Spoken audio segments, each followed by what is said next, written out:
adik-adik ketika saya sudah generate si breakout session-nya, silakan adik-adik masuk secara manual sendiri-sendiri memilih breakout session sesuai dengan kelompoknya masing-masing. Ya, jadi saya sudah buat kelompok A1 sampai A7, D1 sampai D5, C1 sampai C5, dan D1 sampai D5.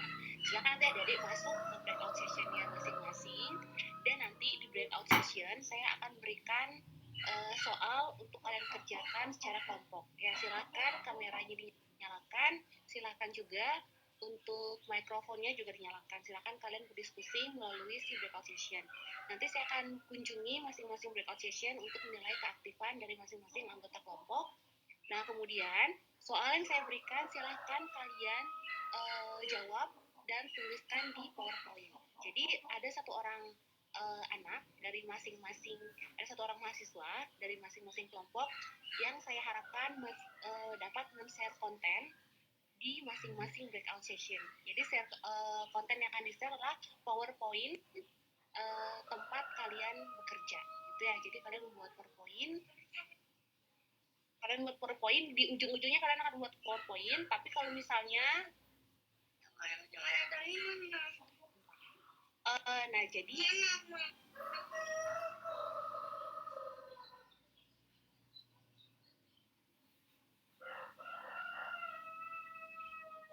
mohon maaf ya. Jadi nanti soal itu silakan kalian kerjakan, tapi kalian harus ada nge-share konten ya. Terserah mau pakai Excel, pakai Word, pakai PowerPoint boleh. Tapi nanti di akhir breakout session kita akan mempresentasikan apa yang sudah kalian diskusikan di masing-masing kelompok. Ya, jadi mau kerja di Word boleh, tapi nanti silakan dipindahkan ke PowerPoint-nya.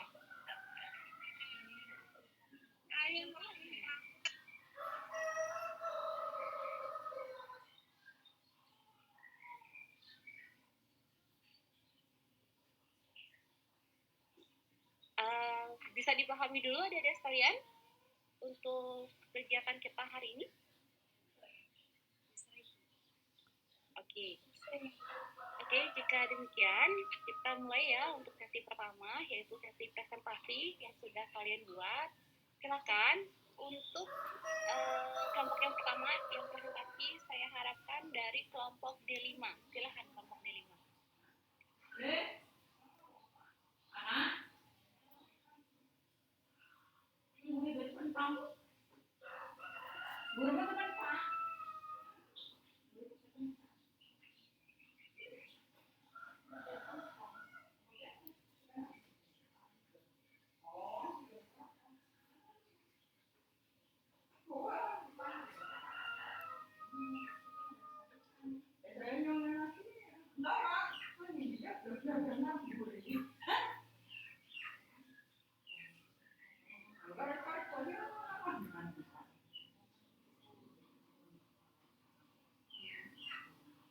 Mohon maaf Bu, untuk kelompok presentasi D5 atau B5 gitu? Kelompok D5 ya, Dadu 5, silahkan.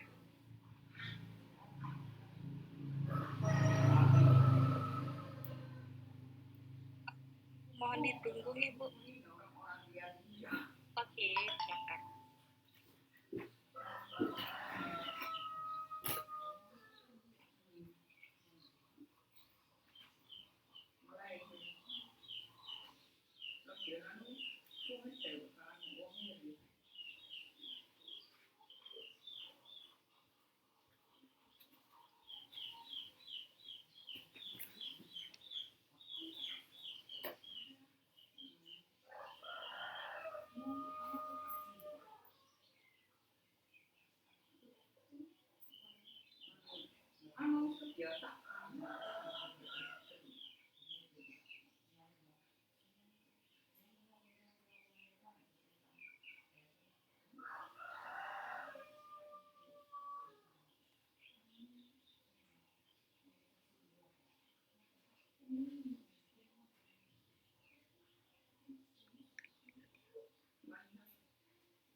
adik-adik, sambil kita menunggu kelompok D5, saya harapkan PowerPoint yang sudah kalian buat ini bisa kalian share ya di G Drive. Sebentar lagi akan saya kirimkan di G Drive-nya melalui kolom share. Kemudian nanti di sesi breakout session kalian akan buat PowerPoint juga. Nah, itu juga silahkan di-share ya. Nanti akan saya buatkan 2 folder di dalam folder G Drive yang untuk PPT hari ini ya. Jadi yang untuk PPT di awal ini silahkan kalian kirimkan ke folder nomor 1. Nanti yang dibuat di breakout session dikirimkan ke folder nomor 2 ya. Akan saya share link G Drive-nya di kolom chat. Terima kasih. Silakan adik-adik kelompok D5 bisa dimulai ya.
Baik, selamat pagi rekan-rekan sekalian.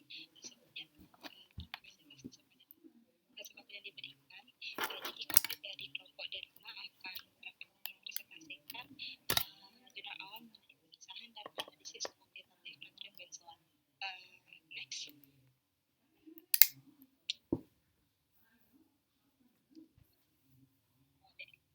Ini ya, saya sendiri ada di Sudari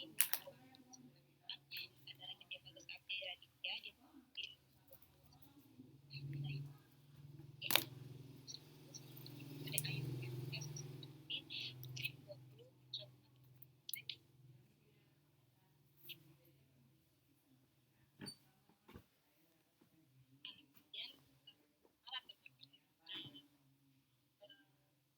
dari praktikum ini. Jadi benzoat banyak digunakan pada produk makanan dan minuman karena stabilitas dan kelarutnya baik di air baik dalam kandungan natrium dalam suatu produk makanan dan minuman dapat dilakukan dengan melakukan pemisahan dan analisis kuantitatif. Jadi analisa kuantitatif dilakukan untuk mendapatkan kadar dari natrium benzoat pada sampel makanan atau minuman. Pada praktikum ini digunakan ekstraksi cair untuk memisahkan natrium benzoat. Ekstraksi cair atau liquid extraction merupakan suatu metode yang digunakan untuk melakukan sampel untuk memisahkan kadar aktif dari komponen-komponen kompleks yang mungkin mengganggu saat kuantifikasi atau deteksi aktif dari cair dan rekaman bola nitrogen. Next.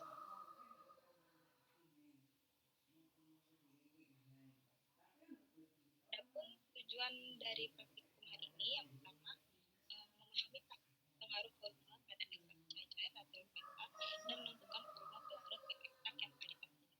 Yang kedua, memahami pengaruh durasi pada ekstraksi cair natrium benzoat dan menentukan durasi optimum efektif natrium benzoat. Yang ketiga, menganalisis dan menentukan harga koefisien distribusi obat dalam dua parut yang tidak saling bercampur di ekstraksi cair. Next.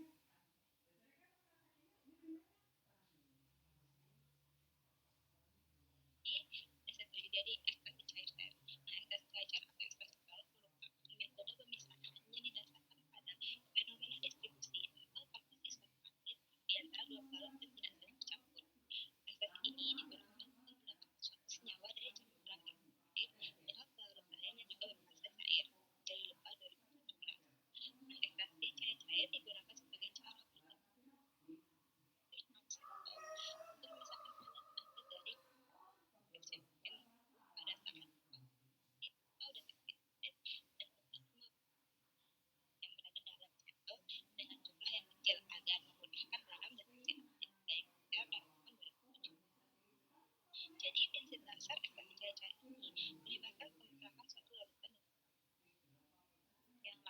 tidak saling melarut atau miscible dengan pelarut asal yang mempunyai densitas yang berbeda.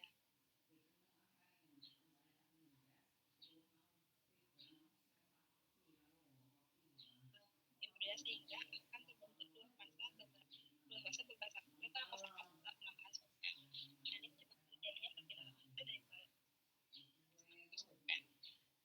Next.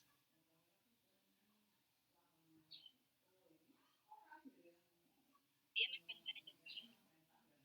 Terima kasih. Operasi ekstraksi cair-cair terdiri dari beberapa tahap, yaitu yang pertama, kontak antara pelarut dengan fase cair yang mengandung zat pelarut. Kemudian zat pelarut akan berpindah dari fase diluen ke fase pelarut. Pemisahan fase yang tidak saling larut yaitu fase yang banyak mengandung pelarut disebut fase ekstraksi dan fase yang banyak mengandung pelarut asal disebut fase raffinat. Ekstraksi cair-cair ditentukan dengan distribusi Nernst atau hukum partisi yang menyatakan pada konsentrasi dan tekanan yang konstan, analit akan terdistribusi dalam proporsi yang sama di antara dua pelarut, misalnya tidak campur. Perbandingan konsentrasi keadaan seimbang dalam dua fase disebut koefisien distribusi dan koefisien partisi dengan rumus sebagai berikut. Next.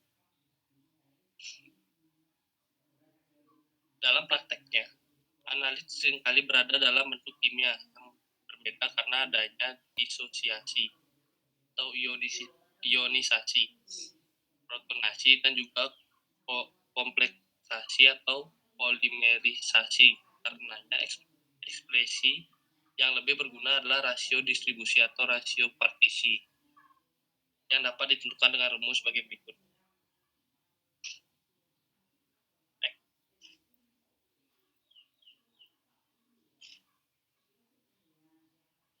Titrasi. Titrasi adalah metode penetapan kadar suatu larutan dengan menggunakan larutan standar yang sudah diketahui konsentrasinya. Dalam hal ini, suatu larutan yang konsentrasinya telah diketahui secara pasti atau larutan standar ditambahkan secara bertahap ke larutan lain yang konsentrasinya tidak diketahui sampai reaksi kimia antara kedua larutan tersebut berlangsung sempurna.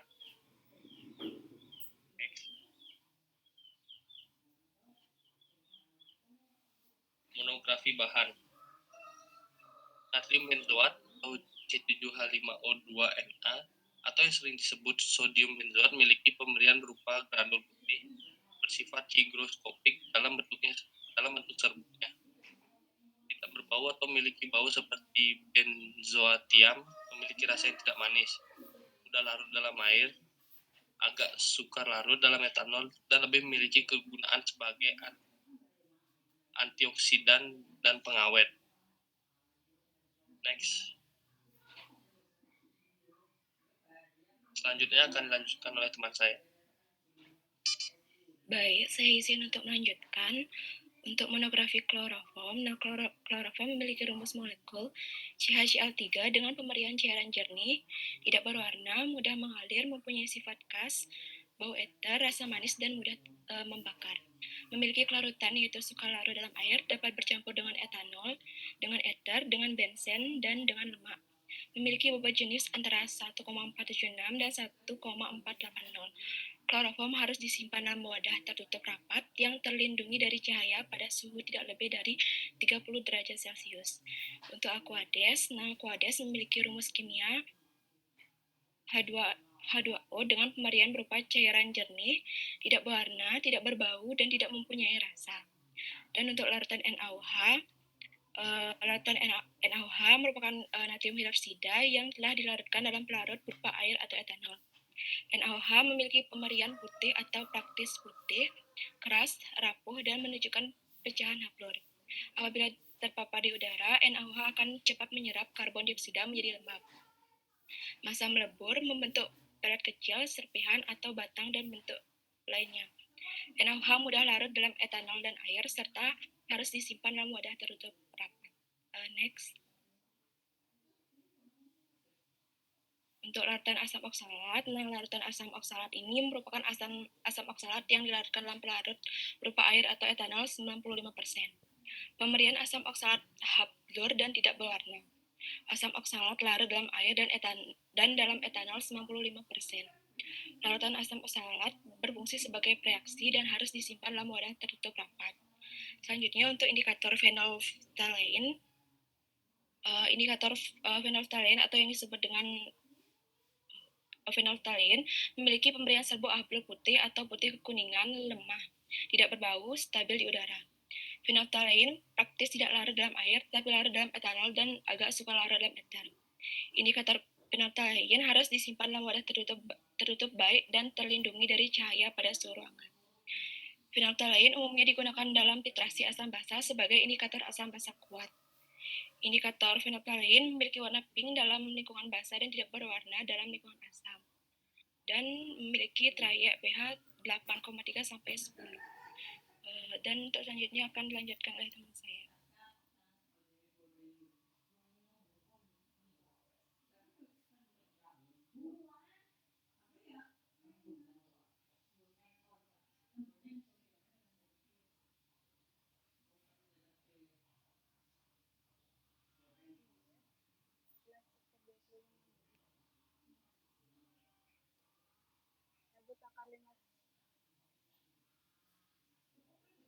Halo, apa suara saya terdengar? Baik, saya akan ulangi untuk alat dan bahan yang digunakan pada proses ini, yaitu alat pengaduk mekanik atau solvent, alat sentrifugi dan sabunnya, gelas ukur, buret, air lenyer, gelas ukur 25 ml, pipet ukur 10 ml dan 25 ml, sabun takar 50 ml.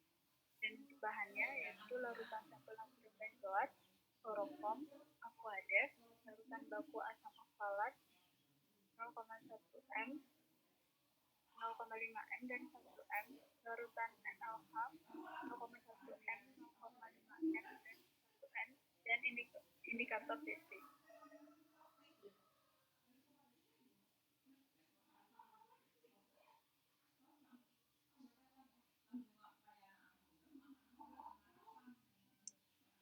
Untuk prosedur kerjanya yaitu yang pertama dilakukan pembakuan larutan NaOH dengan asam oksalat dan indikator BC. Selanjutnya diekstraksi dan dihitung kadar natrium benzoat yang akan diekstraksi dengan larutan NaOH yang telah dibakukan. Lalu disiapkan masing-masing 10 ml larutan sampel natrium benzoat. Setelah itu ekstraksi tunggal dengan 2 ml kloroform. Lalu dimasukkan 10 ml C7H6O2 ke dalam tabung kaca. Lalu tambahkan 2 ml kloroform, disolvet selama 10 menit, disentrifugi 10 menit, lalu didiamkan sampai terbentuk 2 lapisan, lalu disimpulkan. Lalu diambil 5 ml air tersebut dimasukkan ke dalam tabung ekstraksi. Tambahkan beberapa tetes indikator BC, lalu ditraksi dengan NaOH baku. Catat volume NaOH yang digunakan, hitung kadar natrium benzoatnya. Lalu ekstraksi diulang dengan langkah yang sama menggunakan 5, 8, dan 10 ml kloroform. Ekstraksi diulang untuk volume 5 ml kloroform menggunakan durasi 5 menit, 10 menit, dan 15 menit.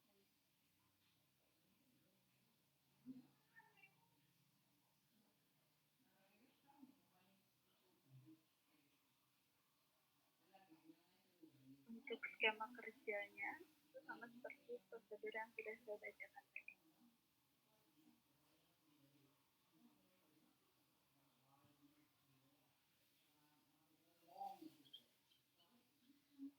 Berikut daftar pustaka yang kami gunakan pada jurnal praktikum kali ini.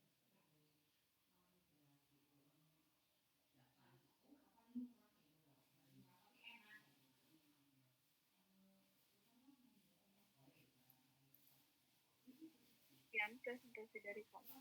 Terima kasih.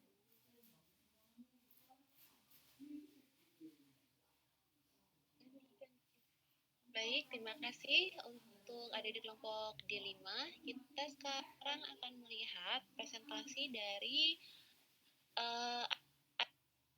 adik-adik A1. Silakan adik-adik kelompok A1.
Silakan adik-adik kelompok A1.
Selamat pagi. Perkenalkan.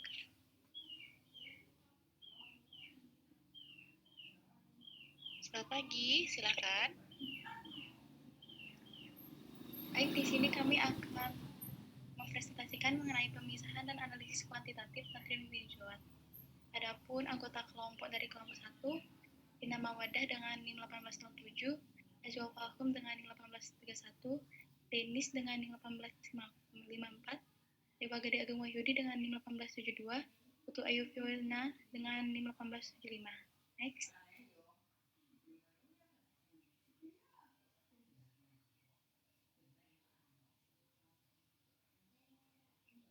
Tambah pendahuluan. Next. Latar belakang. Seiring dengan perkembangan zaman, pembuatan makanan dan minuman pada industri sering ditambahkan bahan tambahan seperti pengawet. Salah satu bahan pengawet organik yang baik digunakan adalah natrium benzoat. Natrium benzoat sering dimanfaatkan sebagai bahan pengawet, sudah sangat luas penggunaannya terutama untuk menghambat pertumbuhan mikroorganisme. Natrium benzoat banyak digunakan pada produk makanan dan minuman karena stabilitas dan kelarutannya baik di air. Kandungan natrium dalam suatu produk makanan dan minuman dapat dilakukan dengan melakukan pemisahan dan analisis kuantitatif. Ekstraksi cair adalah metode pemisahan yang didasarkan pada fenomena distribusi atau partisi suatu analit di antara dua pelarut yang tidak saling campur. Next.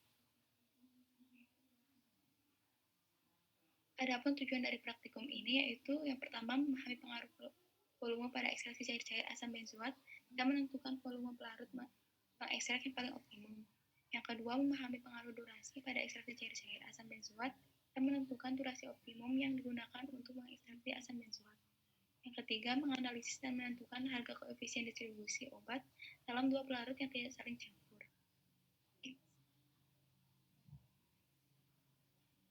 Selanjutnya akan dijelaskan oleh teman saya. Jadi yang kedua ada dasar teori. Next. Jadi di sini kita akan membahas ekstraksi cair-cair. Ekstraksi ini dilakukan untuk mendapatkan suatu senyawa dari campuran berfasa cair dengan pelarut lain yang juga berfasa cair. Prinsip dasar dari ekstraksi cair-cair ini adalah perbedaan larutan suatu senyawa dalam dua pelarut yang berbeda. Dalam prakteknya, analit seringkali berada dalam bentuk kimia yang berbeda karena adanya disosiasi, protonasi, dan juga kompleksasi atau polimerisasi, karena ekspresi yang lebih berguna adalah rasio distribusi, rasio partisi, merupakan konsentrasi total analit dalam fase organik dan merupakan konsentrasi total analit dalam fase air, sedangkan dia merupakan rasio partisi. Apabila tidak ada interaksi antar analit yang terjadi dalam kedua fase, maka nilai KD dan D adalah identik. Next.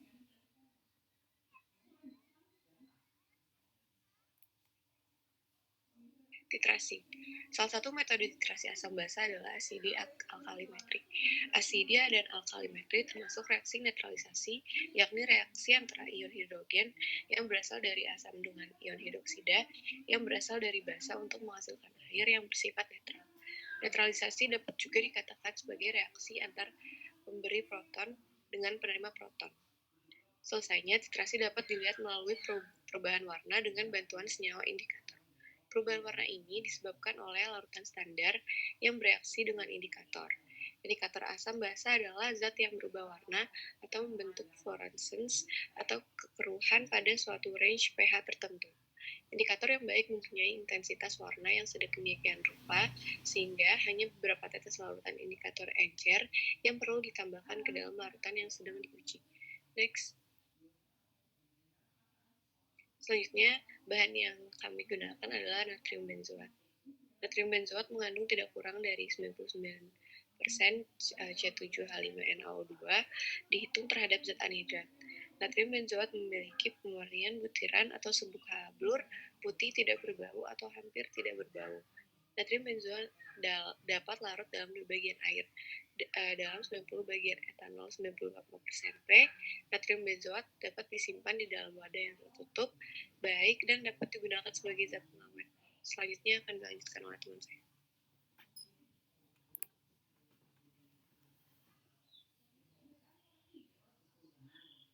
Selanjutnya asam oksalat. Asam oksalat ini merupakan senyawa turunan dari asam karboksilat yang mengandung 2 gugus karboksil yang terletak pada bagian ujung rantai karbon yang lurus. Sifat fisik asam oksalat diantaranya tidak berbau, higroskopis, berwarna putih sampai tidak berwarna, dan mempunyai berat molekul 90 gram per mol. Selanjutnya natrium hidroksida. Natrium hidroksida ini mengandung tidak kurang dari 95% dan tidak lebih dari 100,5%. Terhitung sebagai NaOH mengandung Na2CO3 tidak lebih 2 dari 3%. Natrium hidroksida ini memiliki warna putih, keras, rapuh, dan menunjukkan pecahan hablur. Jika terpapar di udara akan cepat menyerap karbon dioksida dan lembab, berbentuk pelet kecil. NaOH larut dalam air dan dalam etanol, BM-nya 40 gram per mol, khasiatnya sebagai zat tambahan. Selanjutnya, kloroform. Kloroform ini merupakan cairan jernih tidak berwarna, mudah mengalir, mempunyai sifat khas, bau etar, rasa manis, dan mudah membakar. Mendidih pada suhu kurang lebih 61 Celcius. Kelarutannya sukar larut dalam air, dapat bercampur dengan etanol, dengan eter, dengan benzen, dan dengan lemak. Memiliki bobot jenis antara 1,476,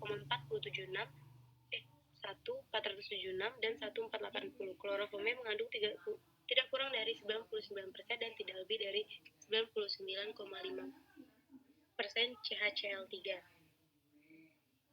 Selanjutnya Aquades. Aquades ini merupakan air yang diperoleh dari hasil penyulingan air minum. Air suling ini memiliki rumus H2O dengan pemberian cairan jernih, tidak berwarna, tidak berbau, serta tidak mempunyai rasa. Memiliki BM sebesar 18, penyimpanannya dalam wadah tertutup baik. Selanjutnya indikator PP. Indikator PP ini atau disebut juga phenolphthalein memiliki pemberian serbuk hablur putih atau putih kekuningan, tidak berbau, stabil di udara. Untuk kelarutannya tidak larut dalam air, tetapi larut dalam etanol dan agak sukar larut dalam eter. Indikator PP ini harus disimpan dalam wadah tertutup baik dan terlindungi dari cahaya pada suhu ruangan. PP ini umumnya digunakan dalam titrasi asam basa sebagai indikator asam basa kuat. Indikator PP memberikan warna pink dalam lingkungan basa dan tidak berwarna dalam lingkungan asam, dengan memiliki trayek pH-nya 8,3 sampai 10. Selanjutnya akan dilanjutkan oleh teman saya. Baik, saya akan melanjutkan ke bagian prosedur.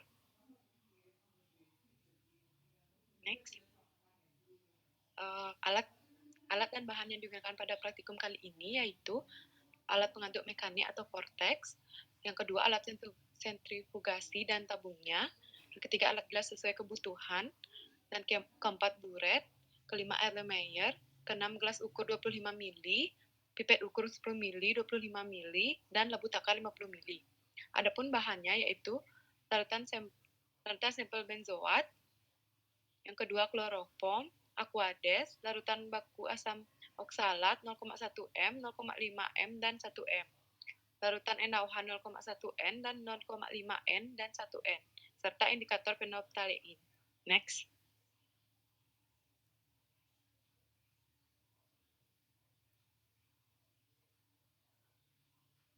Skema kerja yang pertama yaitu dilakukan pembakuan larutan NaOH dengan asam oksalat dengan indikator PP, dilakukan titrasi dan dihitung kadar larutan asam benzoat yang akan diekstraksi dengan larutan NaOH yang telah dibakukan. Siapkan masing-masing 10 ml larutan sampel asam benzoat, ekstraksi tunggal dengan 2 ml kloroform. Selanjutnya dimasukkan 10 ml C7H6O2 ke dalam tabung kaca. Tambahkan 2 ml kloroform, vortex selama 10 menit, serta sentrifugasi selama 10 menit, diamkan sampai terbentuk 2 lapisan dan pisahkan. Selanjutnya diambil 5 ml lapisan air tersebut, masukkan dalam labu titrasi 25 ml, tambahkan beberapa tetes indikator PP, lalu dititrasi dengan NaOH baku. Dicatat volume NaOH yang diperlukan, hitung kadar asam benzoatnya. Ekstraksi diulangi dengan hal yang sama menggunakan 5, 8, dan 10 ml kloroform. Dan ekstraksi diulangi untuk volume 5 ml kloroform menggunakan durasi waktu 5 menit, 10 menit, dan 15 menit. Next.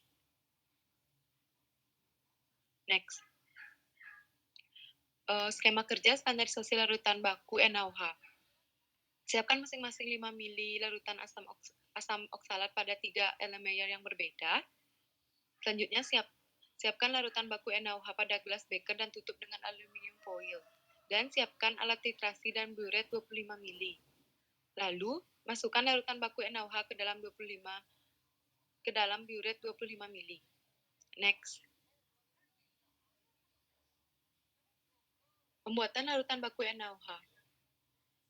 NaOH ditimbang 2 gram menggunakan beker gelas. Lakukan titrasi NaOH dengan 5 ml asam oksalat, kemudian dicatat volume NaOH yang digunakan. Dilarutkan dengan aquades sedikit demi sedikit hingga larut sambil diaduk dengan batang pengaduk. Dimasukkan ke dalam labu ukur 100 ml, digojok perlahan NaOH hingga terlalu sempurna. Kemudian dipindahkan ke botol kaca coklat, kemudian diberi label. Next. Pembuatan larutan baku asam oksalat. Ditimbang masing-masing 1,267 gram oksalat di atas kertas perkamen, kemudian dimasukkan ke dalam gelas beker. Ditambahkan aquades sedikit demi sedikit, kemudian diaduk dengan batang pengaduk hingga homogen. Kemudian larutan dimasukkan ke dalam labu ukur 100 ml, ditambahkan aquades hingga 100 ml, digojok hingga homogen.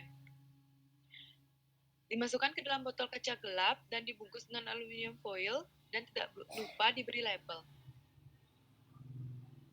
Next. Sekian presentasi dari kelompok A1. Terima kasih.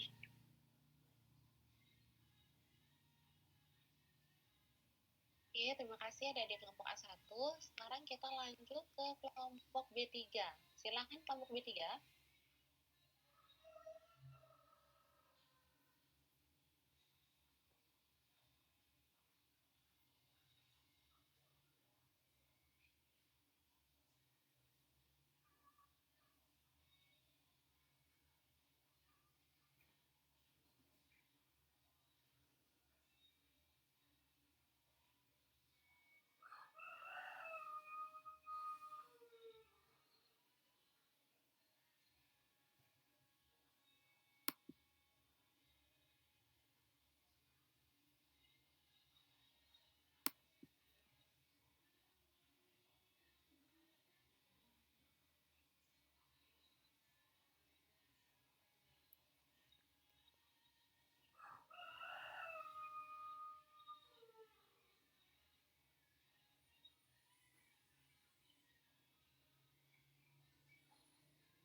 Mohon ditunggu Ibu untuk share screen. Oke, silakan.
Baik Ibu, apakah presentasinya bisa kami mulai ya Bu? Silakan Adik. Baik, terima kasih Bu atas kesempatan yang diberikan kepada kelompok kami yaitu kelompok B3 untuk mempresentasikan jurnal awal kami tentang pemisahan dan analisis kuantitatif natrium benzoat. Next. Adapun untuk anggota kelompok kami terdiri dari 4 orang, yaitu dari NIM 36 sampai NIM 39. Next. Nah, untuk pendahuluan terdiri dari tujuan dan latar belakang akan dijelaskan oleh teman saya. Terima kasih. Baik, terima kasih waktunya Gede. Tujuan dari praktikum ini adalah untuk memahami pengaruh volume pada ekstraksi cair natrium benzoat dan menentukan volume pelarut pengekstrak yang paling optimum. Yang kedua, memahami pengaruh durasi pada ekstrak cair natrium benzoat dan menentukan durasi optimum yang digunakan mengekstraksi natrium benzoat. Dan yang terakhir, menganalisis dan menentukan harga koefisien distribusi obat dalam dua pelarut yang tidak saling tercampur. Next. Latar belakang. Pada zaman yang sudah semakin maju ini, banyak produk makanan dan minuman yang biasanya mengandung bahan tambahan berupa bahan pengawet, contohnya natrium benzoat. Natrium benzoat apabila dikonsumsi secara berlebih akan menyebabkan masalah kesehatan. Natrium benzoat merupakan senyawa yang digunakan untuk meningkatkan waktu simpan produk sehingga menjadi lebih lama dalam waktu simpannya. Untuk mengetahui kadar dan konsentrasi dari natrium benzoat, maka dilakukan analisis dan metode pemisahan untuk mengetahui kandungan dan kadar natrium benzoat, yaitu berupa ekstraksi cair-cair untuk mengetahui kandungan dan metode titrasi asam basa untuk mengetahui konsentrasi dari asam benzoat.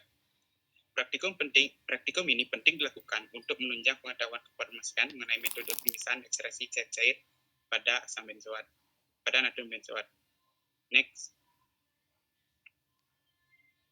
Selanjutnya, dasar teori akan dilanjutkan oleh teman saya. Baik, terima kasih atas waktunya. Perkenalkan saya Ega Mida Agatha dengan NIM 836. Saya akan menjelaskan mengenai ekstraksi cair-cair. Ekstraksi cair-cair atau ekstraksi pelarut merupakan metode pemisahan yang didasarkan pada fenomena koefisien distribusi atau koefisien partisi, suatu analit di antara dua pelarut yang tidak saling bercampur. Tujuan dari ekstraksi cair-cair adalah dilakukan untuk mendapatkan suatu senyawa dari campuran berfase cair dengan pelarut lain yang sama berfase cair. Prinsip dari ekstraksi cair-cair melibatkan pengontakan suatu larutan dengan pelarut lain yang tidak saling melarut, immiscible, dengan pelarut asal yang mempunyai densitas yang berbeda sehingga akan terbentuk dua fase berbeda saat setelah penambahan solvent. Next.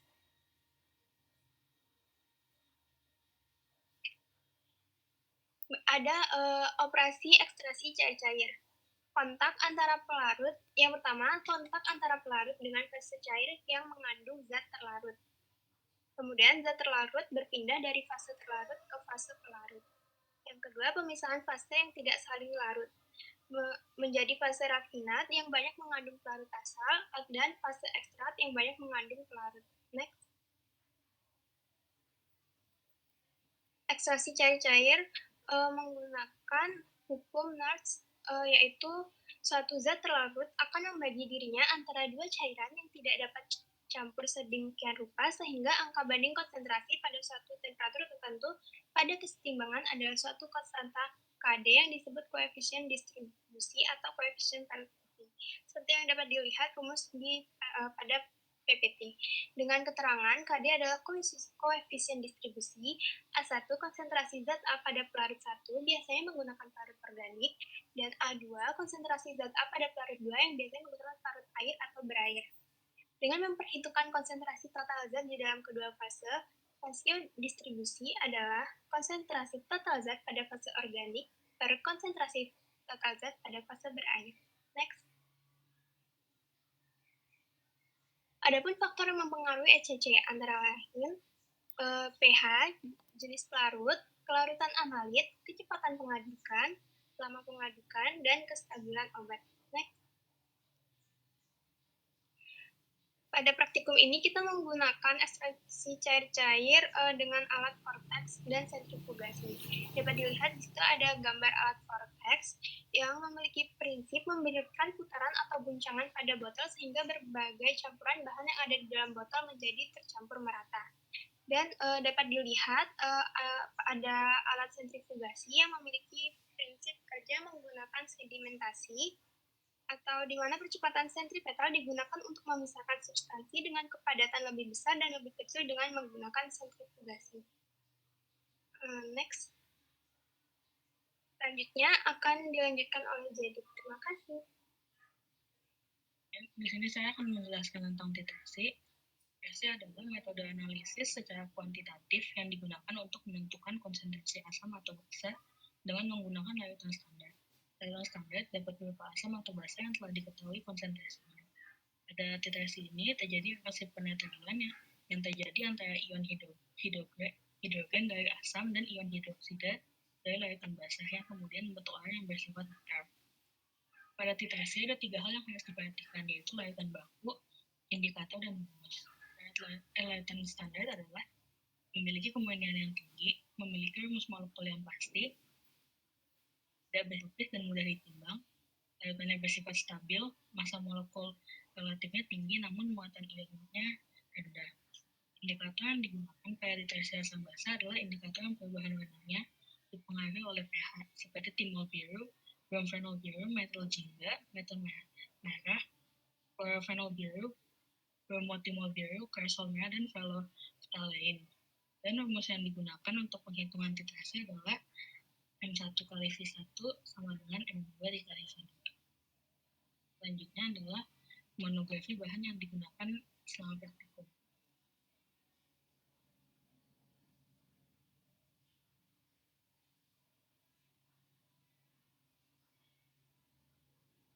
Monografi bahan dari natrium benzoat dapat dilihat di situ ada struktur natrium benzoat dengan rumus molekul C7H5NaO2 dengan berat molekul 144,1. Pemirian dari natrium benzoat, granul atau serbuk habrul, putih, tidak berbau atau praktis tidak berbau, dan stabil di udara. Kelarutan mudah larut dalam air, agak sukar larut dalam etanol, dan lebih mudah larut dalam etanol 90%. Kegunaannya sebagai pengawet makanan atau minuman. Penyimpanannya dalam wadah tertutup baik.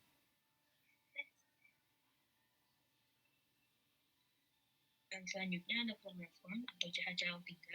Pemilihannya cairan jernih, tidak berwarna, mudah mengalir, mempunyai sifat khas, bau eter, rasa manis, dan membakar. Larutannya larutan air bercampur dengan etanol, dengan eter, dengan benzen, dengan heksan, dan dengan lemak dan minyak menguap.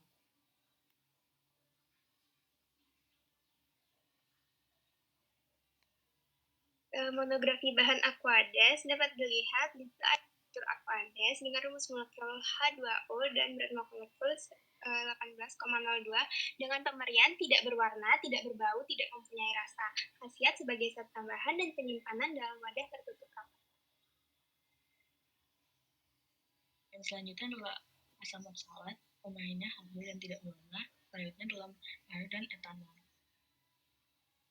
Selanjutnya ada natrium hidroksida atau NaOH, pemainannya bentuk batang butiran, massa Hb atau keping, keras, ragu dan menunjukkan susunan Hb putih dan mudah meleleh basah dan mudah menyerap karbon dioksida. Larutannya dalam air dan etanol, penyimpanannya di dalam wadah tertutup. Dan selanjutnya adalah indikator fenoprotein. Pemainannya sebuk Hb putih atau putih kekuningan lemah, tidak berbau, stabil di udara. Larut dalam air, dalam etanol, agak suka larut dalam etanol. Sebagai indikator pada pH kurang dari 8,3 tidak berwarna namun mulai berubah menjadi pink saat pH melampaui 8,3. Selanjutnya prosedur kerja akan dijelaskan oleh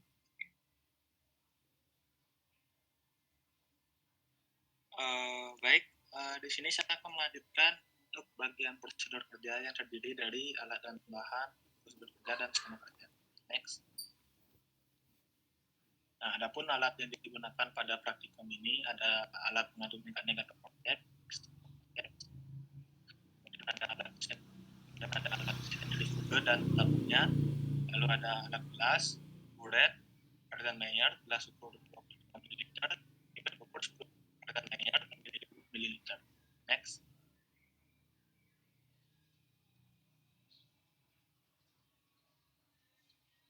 Untuk bahan yang digunakan ada larutan sampel natrium benzoat, lalu ada kloroform, Aquades, larutan baku asam oksalat dengan konsentrasi 0,1 molar dan 0,5 molar dan 1 molar.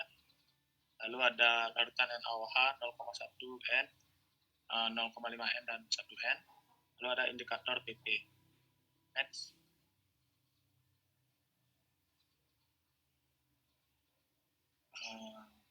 Ya, kita lanjut langsung ke skema kerja.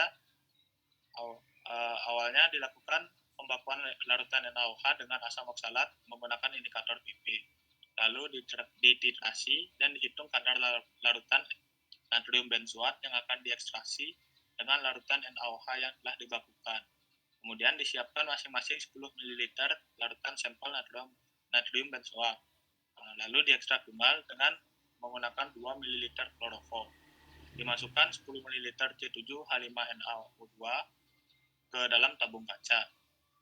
Dilanjutkan dengan penambahan 2 ml kloroform, lalu divortex selama 10 menit, kemudian disentrifugasi selama 10 menit, lalu didiamkan sampai terbentuk 2 lapisan, lalu dipisahkan. Kemudian diambil 5 ml lapisan air tersebut, lalu dimasukkan ke dalam tabung titrasi 25 ml. Next. Setelah itu ditambahkan beberapa tetes indikator PP, lalu dititrasi dengan NaOH baku. Selanjutnya dicatat volume NaOH yang diperlukan dan dihitung kadar natrium benzoatnya. Diulangi proses ekstraksi tersebut dengan langkah yang sama menggunakan 5, 8, dan 10 ml kloroform. Serta diulangi proses ekstraksi tersebut untuk volume 5 ml kloroform menggunakan durasi waktu 5 menit, 10 menit, dan 15 menit.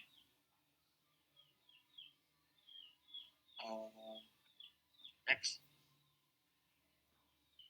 Nah, berikut untuk daftar pustaka yang kami gunakan untuk pembuatan jurnal awal ini. Baik, sekian presentasi yang bisa kami sampaikan, Bu. Waktunya kami kembalikan ke Bu Nova. Terima kasih, Bu. Oke, terima kasih untuk kelompok C3.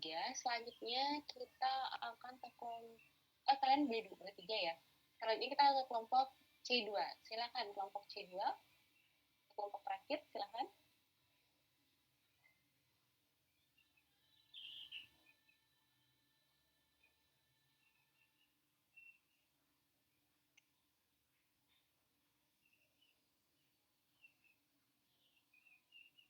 Baik, Ibu, mohon ditulis sebentar. ya, Dek.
Baik, untuk presentasinya akan saya mulai sekarang. Selamat pagi Ibu Nova dan teman-teman semua. Kami dari kelompok C2 akan mempresentasikan jurnal awal mengenai pemisahan dan analisis kuantitatif natrium benzoat. Berikut merupakan anggota kelompok kami, yaitu dari NIM 55 sampai NIM 59. Nah, adapun tabel of content dari presentasi kami kali ini, yang pertama yaitu ada pendahuluan yang akan membahas mengenai tujuan dan latar belakang, kemudian dasar teori yang akan membahas mengenai ekstraksi cair-cair, titrasi dan monografi bahan, serta prosedur kerja yang akan membahas alat dan bahan, prosedur kerja dan skema kerja. Untuk pendahuluan akan dilanjutkan oleh saya.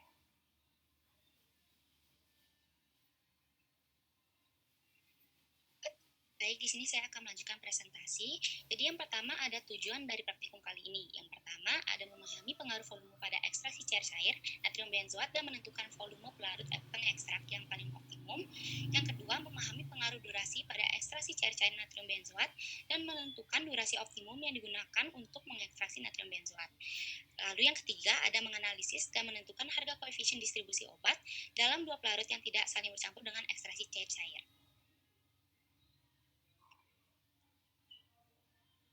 Lalu di sini, adanya kemajuan teknologi menyebabkan aktivitas masyarakat meningkat, dan kebutuhan masyarakat pun semakin kompleks sehingga perlu dicari cara yang praktis untuk memenuhi kebutuhan sehari-hari, seperti penyajian makanan dan minuman. Banyak cara yang dilakukan untuk mempertahankan kualitas makanan dan minuman, salah satunya dengan cara penambahan bahan pengawet. Penggunaan pengawet dalam makanan harus tepat baik jenis maupun dosisnya. Salah satu pengawet yang kerap digunakan dalam produk makanan dan minuman adalah natrium benzoat. Untuk mengetahui kandungan natrium benzoat dalam suatu produk makanan dan minuman dapat dilakukan dengan melakukan pemisahan dan analisis kuantitatif. Dalam praktikum ini dilakukan pemisahan natrium benzoat dengan menggunakan ekstraksi cair-cair.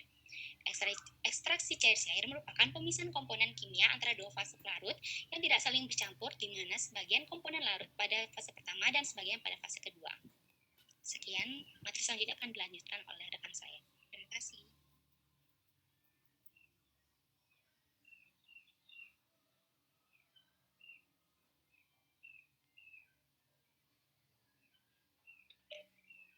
Baik, akan dilanjutkan dengan dasar teori.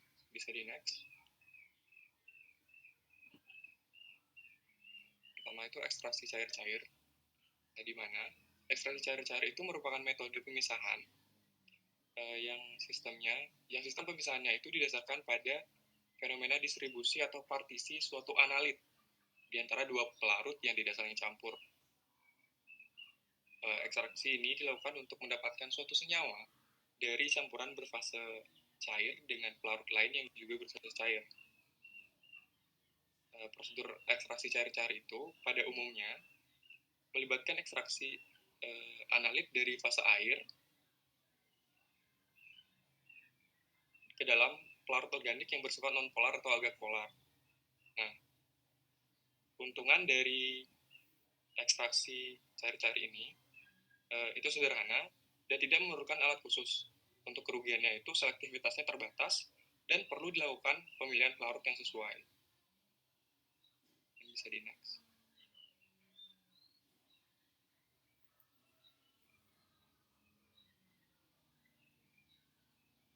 Oke, prinsip dari ekstraksi cair-cair itu melibatkan kontak antara suatu larutan dengan pelarut atau solvent lain yang tidak saling melarut dengan pelarut asal yang mempunyai densitas yang berbeda, sehingga akan terbentuk dua fase saat setelah penambahan solvent. Hingga terjadi perpindahan massa dari pelarut asal ke pelarut pengekstrak. Perpindahan zat pelarut ke dalam pelarut yang baru diberikan itu disebabkan oleh adanya daya dorong yang muncul akibat adanya beda potensial kimia antara kedua pelarut. Sehingga proses ekstraksi cair-cair merupakan proses perpindahan massa yang berlangsung secara difusional. Next.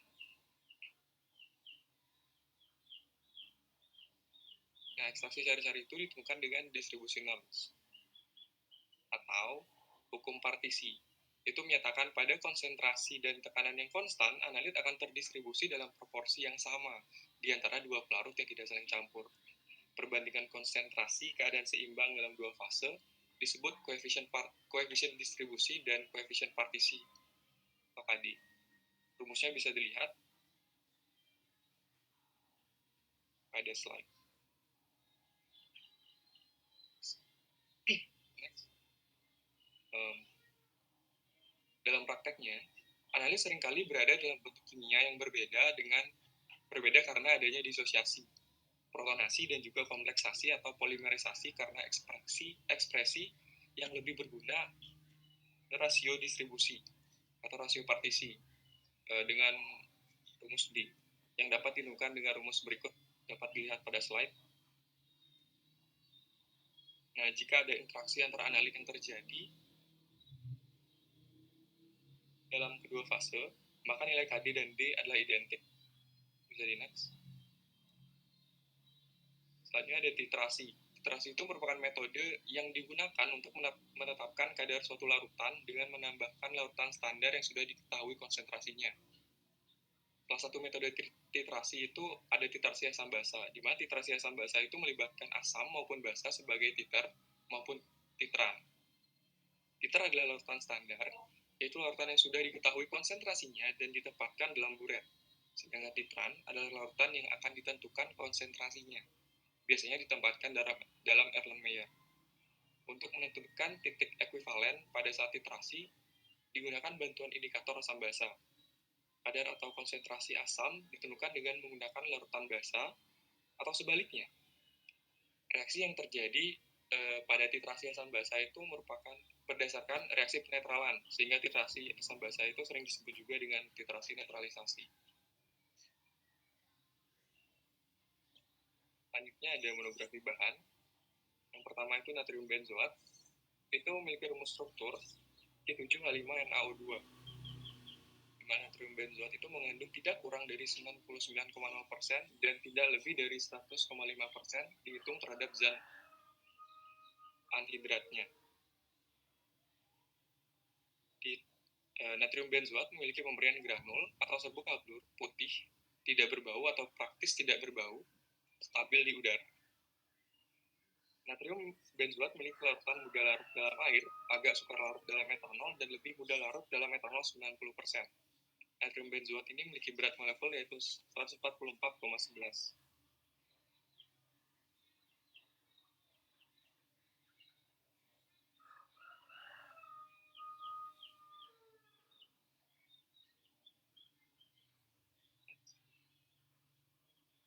Baik, untuk selanjutnya bisa dilanjutkan.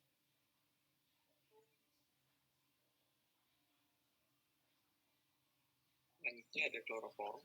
Itu memiliki rumus molekul CHCl3, di mana memiliki pemberian cairan putih, cairan jernih maksud saya, tidak berwarna, mudah mengalir, mempunyai sifat khas, bau eter, rasa manis, dan mudah membakar. Mendidih pada suhu lebih kurang 61 derajat Celcius, dipengaruhi oleh cahaya.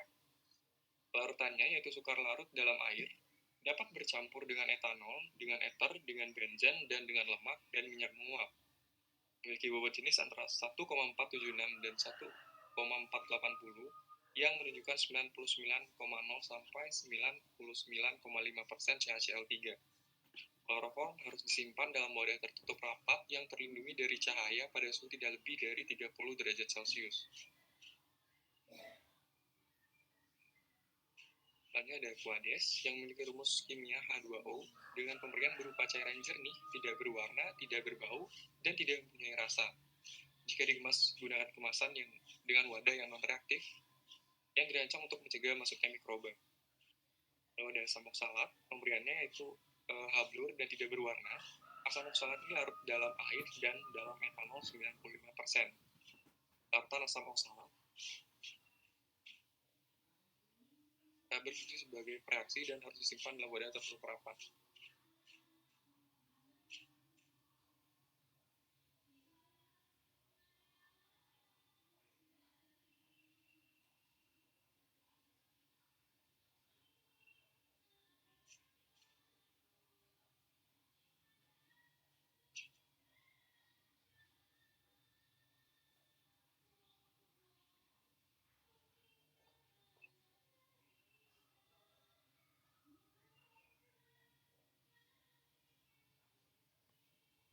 Baik, selanjutnya akan saya baca.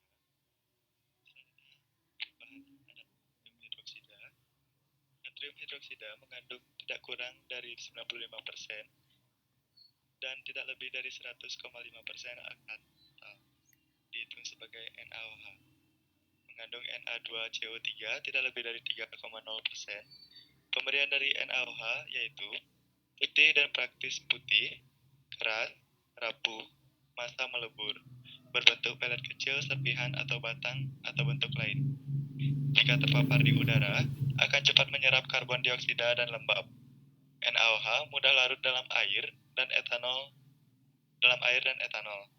Berat molekul dari NaOH adalah 40,00 gram per mol. Penyimpanan dalam wadah tertutup rapat dari Depkes RI tahun 2020.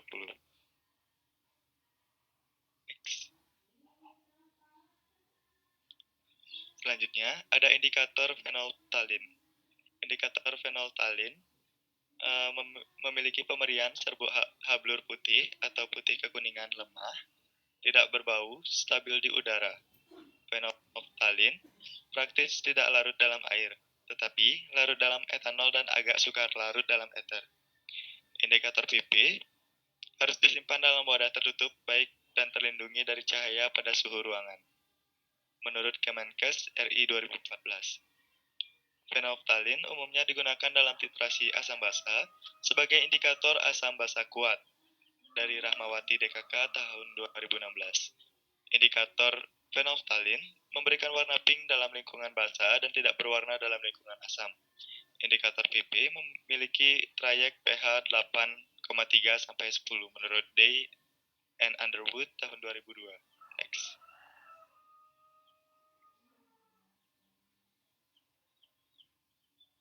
Selanjutnya,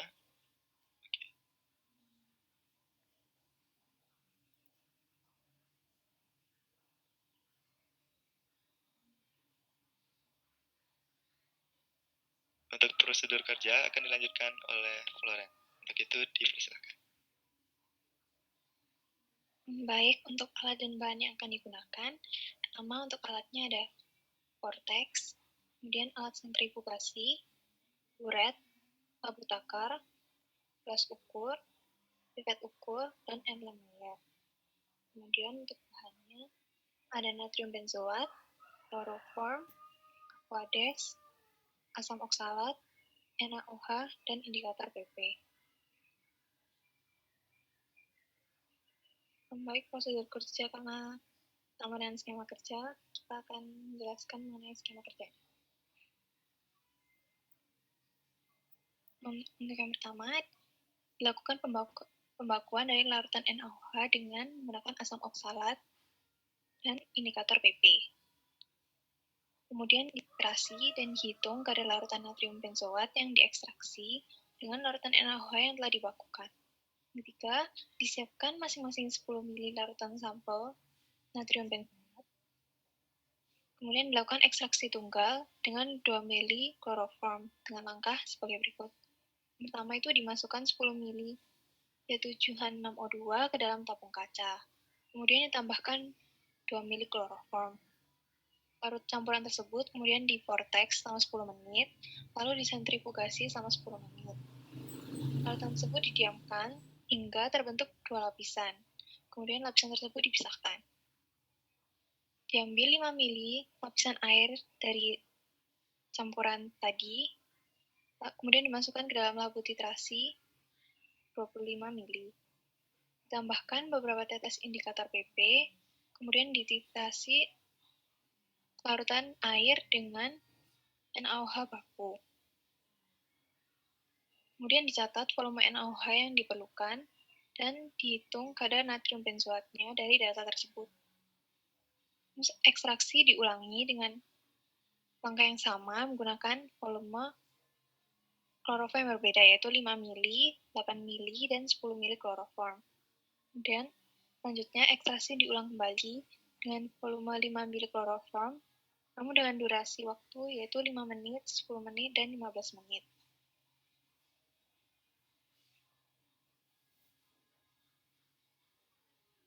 Berikut daftar pustaka yang kita gunakan dalam membuat PPT.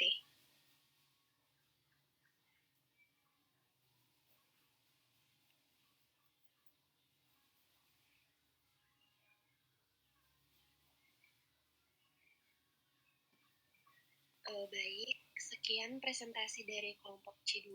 Mohon maaf sebelumnya jika ada kesalahan atau kekurangan. Saya kembalikan ke Ibu Nova. Terima kasih. Oke, terima kasih kelompok C2. Berarti berakhirnya sesi presentasi di kelompok C2.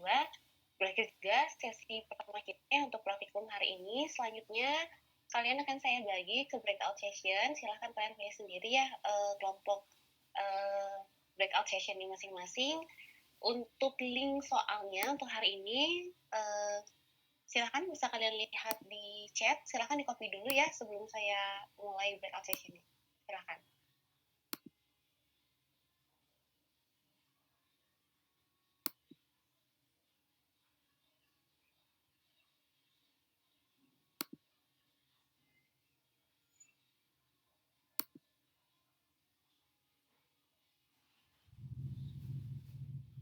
Oke, untuk waktu pengerjaan soalnya di breakout session itu maksimum adalah 1 jam.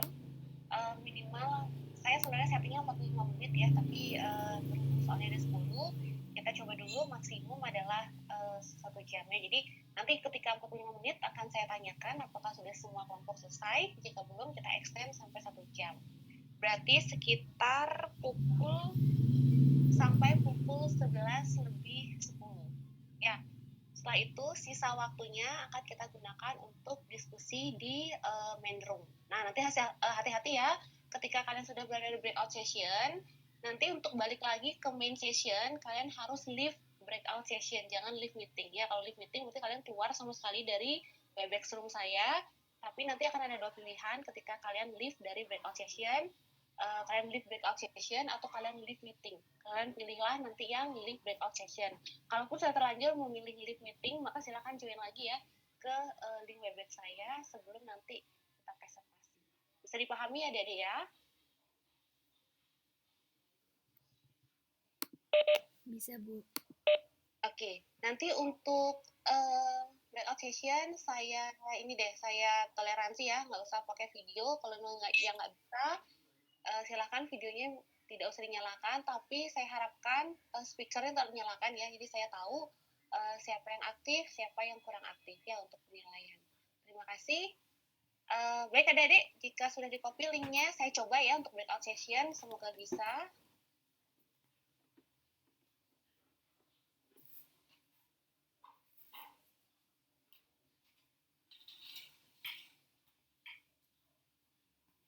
Silakan adik-adik klik breakout session di bagian bawah Webex masing-masing. Silakan join ke room-nya masing-masing.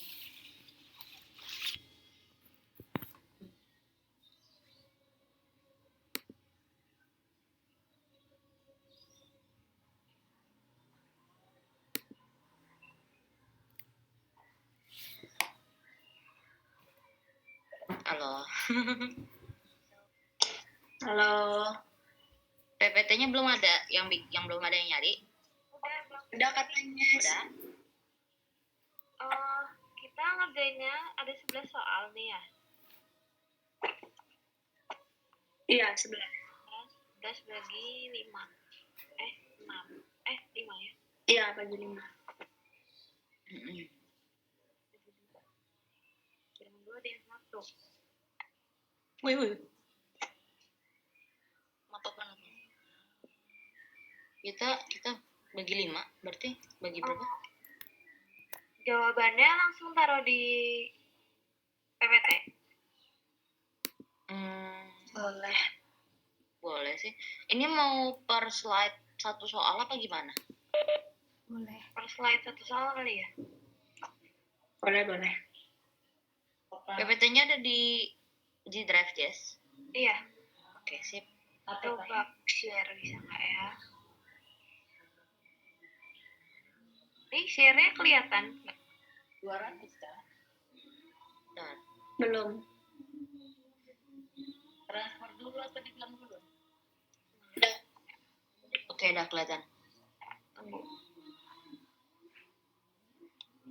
Aku nggak mau. Kelihatan full? Kelihatan full. Dah. Ininya menjawab pertanyaan aja.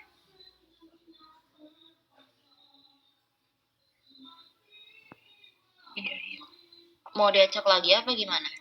Apa urut nim aja? Setelah itu aja yuk.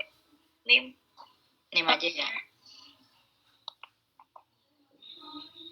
11 bagi 5 berapa ya? 2, masing 2 atau 3 berarti.